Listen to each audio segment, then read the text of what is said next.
In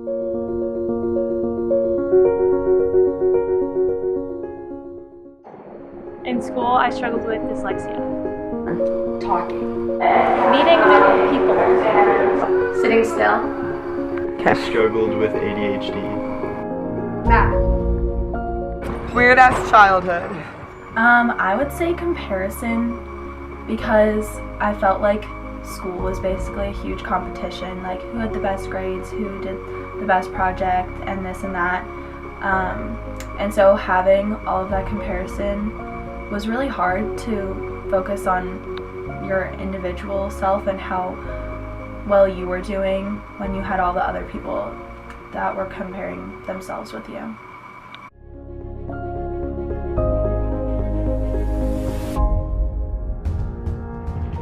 I think it's my job to tap into all kinds of different modes of a student, so a whole child. Yeah. So that does include reading, writing, math, but it also includes that other side of them that can express themselves so genuinely in the arts. So that's my job, to figure out where those strengths are and guide them along. Just like I would hope an academic teacher would guide along their creative side, I try to tap into that creative side and also, guide along their kind of more academic side, so to speak.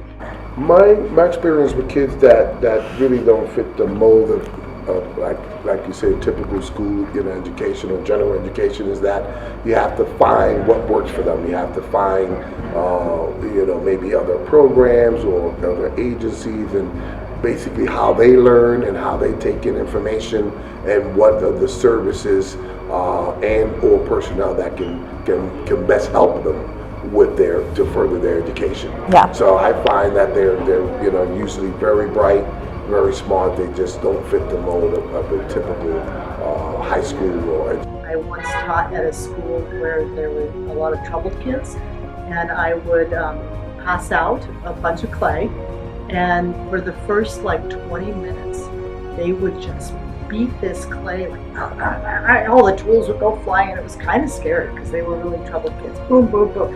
And then the next 20 minutes they would create the most amazing things, and it kept me going back every week to teach these kids, because I could tell that what the clay was doing for them was so great for, and instead of them being squelched down like you're being too violent or whatever, I was like, let the clay listen to that and kind of hear that. So it was one of my more rewarding teaching experiences. I can't say they're unfair. I think they're somewhat fair, but they're not for everyone. Yeah.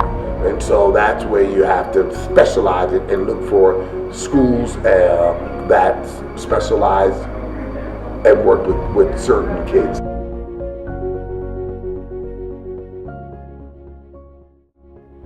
So when my daughter graduated preschool, she loved school. Her teachers all said she's ready for kindergarten, and the teachers there are just going to love her. She's so intelligent, so curious. But the first week of kindergarten, she got off the bus and came home and was so upset. She was running around the house screaming and yelling and crying. And when I got her in and got her calmed down, I said, "Why are you so upset? You have to tell mommy so I can help you." And she said, "The only thing the teachers care about in school is the one thing I can't do. It's letters, letters, letters. And that's all they care about."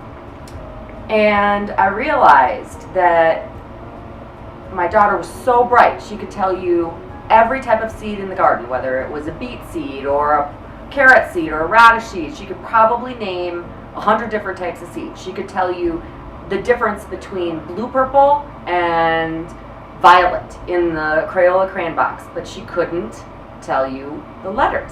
And I always just assumed it was my fault. I was just unable to teach her letters. But it turned out that she had a learning disability, what they called a learning disability. It was very difficult to process the fact that you have this bright, curious child who is getting failing grades because she can't tell you that what an M is.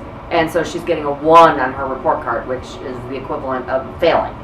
The thing that I thought was hard being a parent was that when you came into the school, and your child is receiving a failing grade in reading or language arts, they look at you, and the teacher will look at you and say things like, well, you have to read to your child. And there's a lot there, and I understand that there are probably a lot of parents out there that aren't reading or aren't giving their child time, but you feel like on the defensive, that you have to prove that you were a good parent and that you read to your child and that you gave them every opportunity to learn how to read or whatever the disability is before they're willing to take you seriously. So it starts there. And then it's just a matter of trying to get your child to fit inside of this mold. And I think it really undermines the child's self-confidence, which I think does a big disservice to society, because our society is changing into a place where we need creative minds. Artificial intelligence is going to be able to do all the mundane tasks, and we need outside-the-box thinkers and creative people. What the impact on my child was that she lost all self-confidence. She felt stupid because all the teachers cared about was letters and reciting math facts as quickly as you can. They didn't care that she was creative. They didn't care that she knew, how to grow anything in the garden or create anything or outside the box or color pictures that were so far above and beyond what other kids could do. Didn't matter. That wasn't taken into account in any of her grades. And therefore, she really struggled with self-confidence and a fear of going to school. And that is what's unfortunate in the school system today, is I think we're creating people that can only think in one way, and we need people that can think outside the box. We need people that can think not like robots. And so that's what I think we need to start focusing on.